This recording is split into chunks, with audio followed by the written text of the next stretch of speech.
See here in America bietet zu sein. Wenn ich nicht sehe, sicher.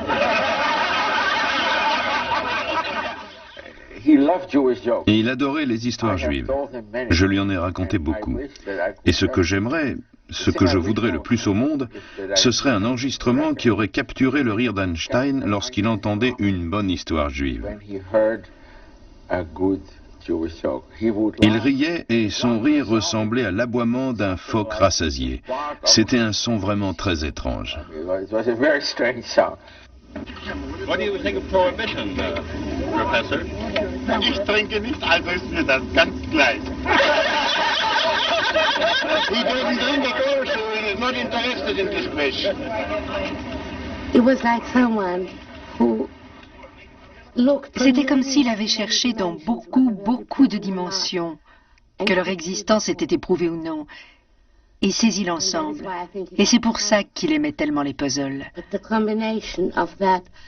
Le mélange de cet immense détachement intérieur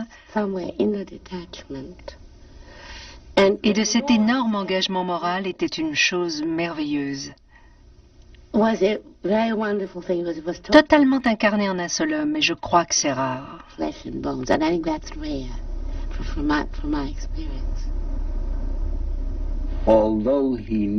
Il était certes conscient de son importance, de sa notoriété, mais il a toujours pris ça avec humour.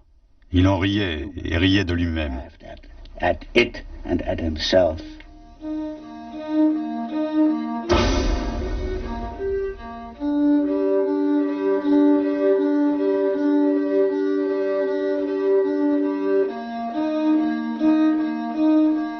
Lorsque Einstein arrive aux États-Unis, au début des années 30, c'est déjà un personnage légendaire. Mais derrière l'image publique, il y a l'homme exilé, le solitaire poussé sous les feux de la rampe, le pacifiste qui sera entraîné dans la guerre,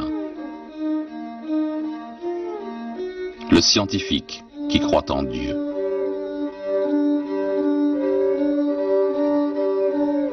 Il simplifie sa vie pour se concentrer sur son travail. Les chaussettes sont inutiles.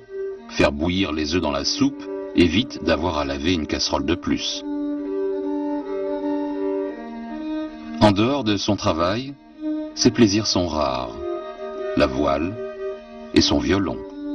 Il travaille plus en artiste qu'en scientifique, échafaudant une théorie non pas tant par des déductions expérimentales, mais par intuition.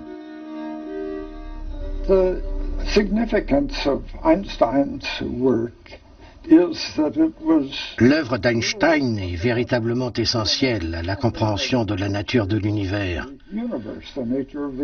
du monde dans lequel nous vivons. Et elle se caractérise par une étonnante originalité. Les idées nouvelles. Voilà ce qui est important dans les théories d'Einstein.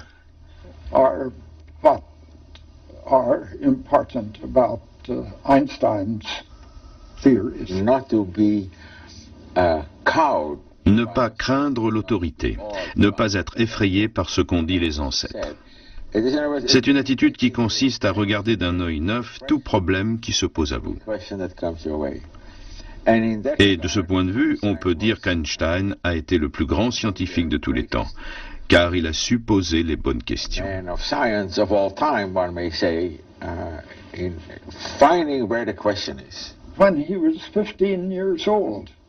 À 15 ans, il s'est demandé à quoi ressemblerait le monde si je roulais à motocyclette à la vitesse de la lumière.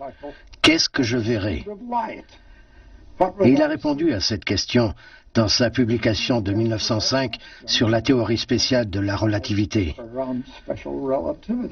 Et il y a probablement réfléchi dès l'âge de 15 ans. Et il n'a cessé de le faire jusqu'à 25-26 ans. La même année, employé au bureau des brevets de Berne, en Suisse, il publie 3 autres articles qui changent la conception de l'univers, de l'humanité entière. Il remet en cause les notions de temps et d'espace qui prévalaient depuis 3 siècles. et propose une voie nouvelle et révolutionnaire pour comprendre le monde. Sa théorie de la relativité, non encore prouvée à l'époque, étonne le monde par ses images inédites. Un voyageur du temps à cheval sur un rayon lumineux, un ascenseur qui tombe dans le vide sidéral, un mètre étalon qui se dilate ou se contracte en fonction de sa vitesse. Il faudra 15 ans à la science pour valider sa vision audacieuse. Il attend avec sérénité, qualifie les efforts pour prouver ses théories de détail.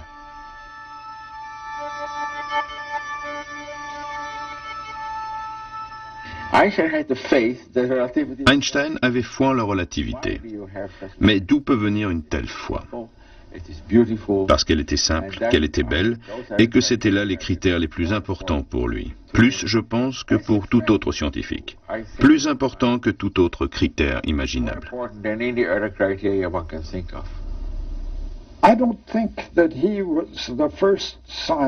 Je ne crois pas qu'il ait été le premier scientifique à avoir pensé que si une théorie est vraiment belle par sa simplicité et sa portée générale, il y a une forte chance que cette théorie soit bonne.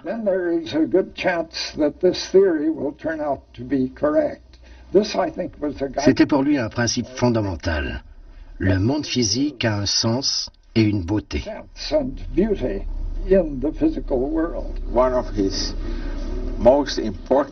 Un des traits les plus frappants était qu'il n'avait pas peur du temps. Vous travaillez un film, moi à des problèmes de physique. Si vous êtes dessus depuis un an et que vous n'aboutissez à rien, vous vous dites « bon, c'était peut-être pas une si bonne idée après tout ». Pas Einstein. S'il avait une idée, il était comme ça, il la suivait et peu lui importait combien de temps il faudrait.